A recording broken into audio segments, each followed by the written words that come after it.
This is the testing facility in Warwick used by Thermoplane to analyse the effectiveness of their liquid gypsum floor screed.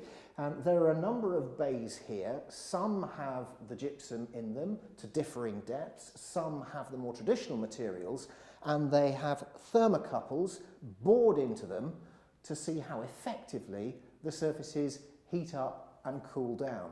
And, as you've probably gathered, we're also using a rather sexy bit of thermal imaging. Over many years, screed has been seen as the best transmitter of heat for underfloor heating. But as time has gone on, we realised that the thicker the screed, the slower the system reacts. And certainly with flow temperatures nowadays, the flow temperature is starting to decrease to suit heat pumps.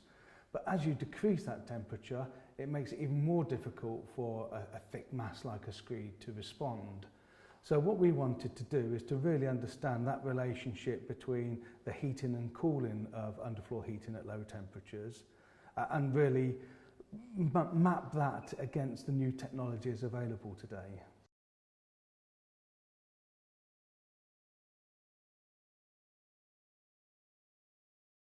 What exactly is the data that you're collecting here using your wonderful thermal imaging camera? Well, the thermal imaging camera looks at the infrared, and so we're looking at the surface of things. So we're looking at the surface temperature. It's very sensitive, and we can get quite a fine resolution picture of the temperature field of all of these beds, all of these bottle floors that we're looking at. And it's sensitive enough that we can see the temperature difference where the coils are, and so we can see how it's operating. And what do you do with those images once you've got them? What do you do with the data? Well, when we get them back into the lab, then we can look at the temperatures, we can look at the maximum temperatures, the minimum temperatures, and the average temperature, which is more interesting, and then compare that to the inlet temperature, because I think what we want to achieve is a lower inlet temperature, which then, for the same surface temperature, and then that gives you more efficiency for your heat pump, especially for a heat pump application. But other than that, we're really interested in the transient behaviour as well, so how quickly it heats up and how it behaves when it does heat up, and when you stop heating, how it behaves when you cool down as well. So how do the different surfaces compare, the traditional surface and the gypsum?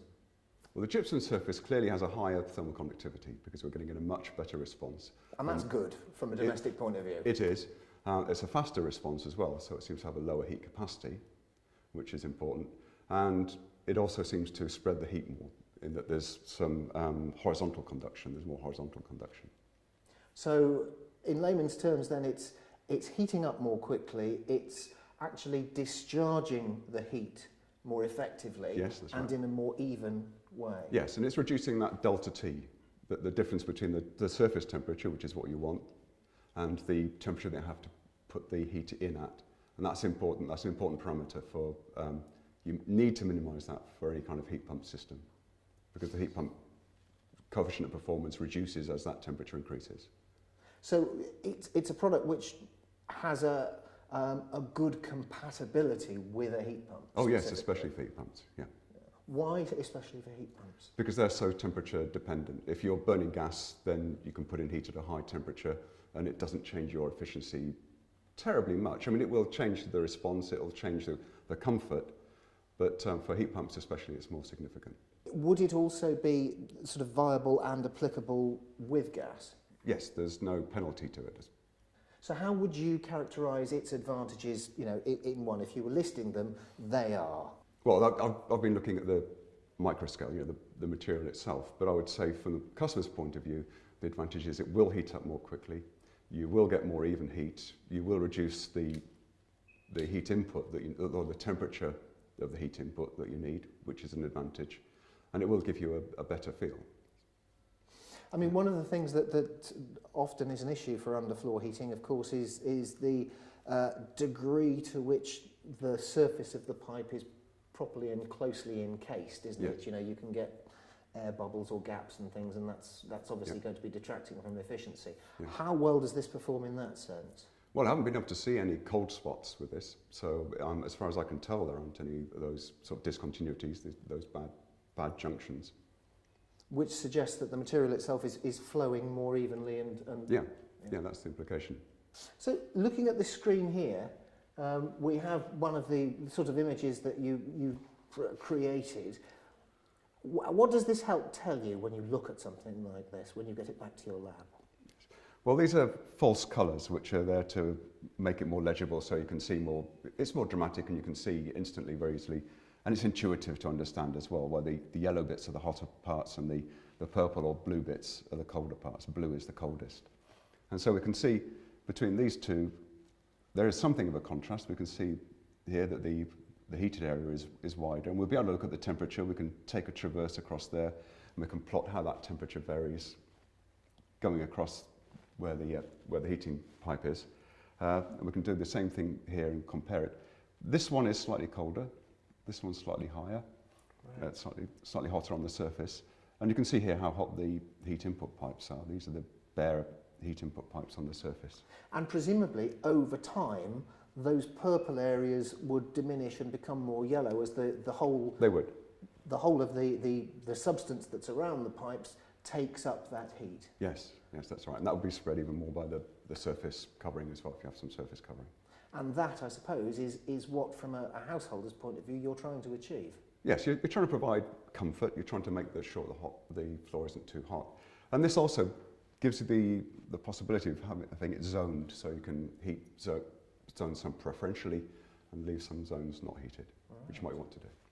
And how do the images that you've taken with the gypsum screed relate to the ones with the more traditional one? How do they compare? Well, what we've seen is that the more traditional ones stay cooler for a lot longer. When they reach equilibrium, they're cooler compared to the gypsum screeds for the same input temperature, which implies the lower thermal conductivity.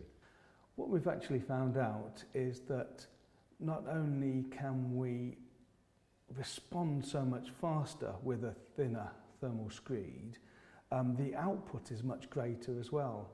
In our tests from, say, a 75mm standard screed in comparison to a 47mm liquid screed, is that over a 5-hour period, we're actually taking the temperature up and letting it cool back down again.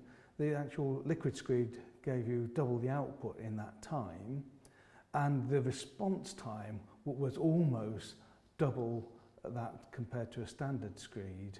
And the implications for this, obviously from a householder's point of view, are that presumably the temperature in their house is going to be much more adjustable, and on that basis they're going to be able to, it's going to cost them less in terms of the actual heat pump itself, the way that it's working, because it's going to be working more efficiently because they've got more control over it.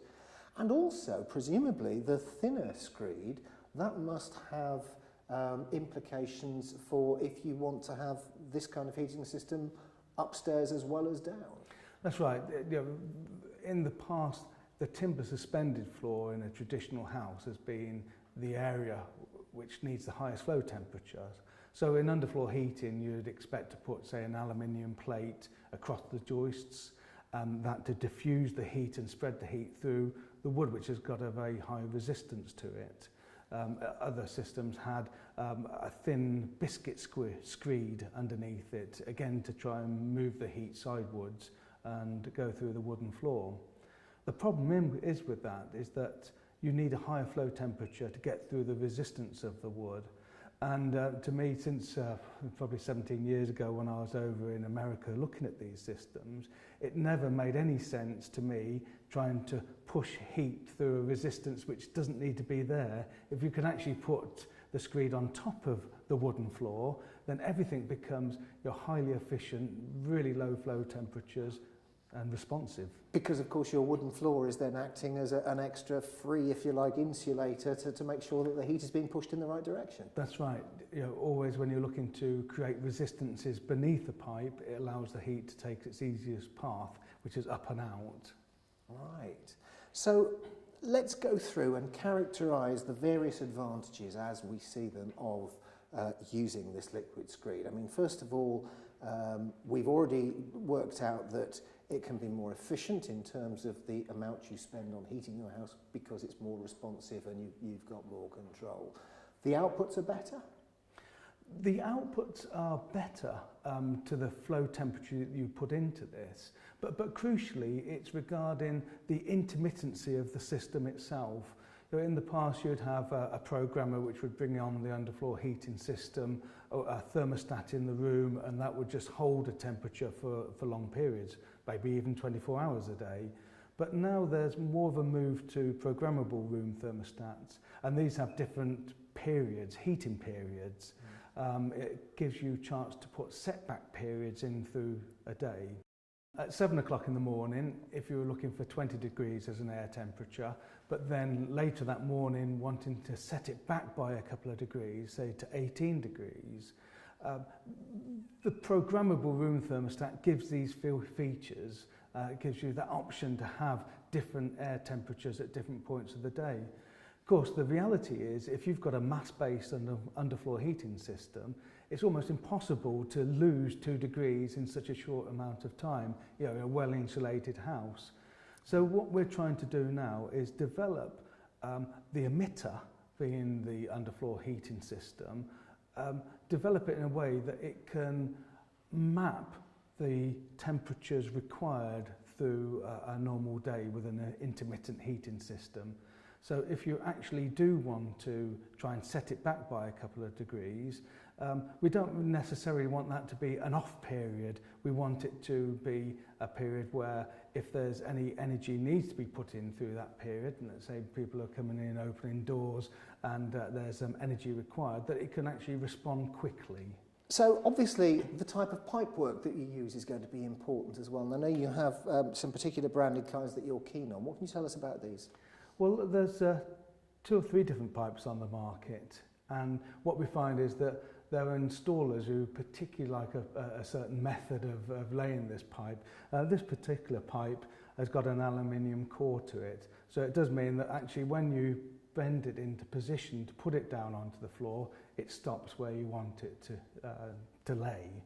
Whereas something like this, which is a cross-linked polyethylene, it's a PEX-A, makes it very, very flexible, but crucially, the actual molecules inside of this pipe, instead of being in strings as they would normally be in a polyethylene, these are cross-linked.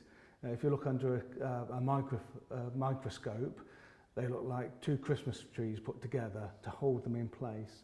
And that means that actually, if you get hold of a pipe like this and kink it to a point there that it kinks, if we've now put a hot air gun to this and bring it up to 130 odd degrees, it reforms its original manufactured shape of pipe again. So the actual thermal performance of plastics now is quite incredible in comparison to other plastics in the past, would have just melted into a puddle on the floor. Why is that reforming so important? Well, it's actually, in some ways, over-engineered. It means that the strength of this pipe is so strong that it will outlive the life of the building that it goes into. Wow, that's quite that is incredible. That is quite a claim, really. Yeah, well, of course, people can be quite nervous at times of thinking this is going to be embedded into the structure of our building.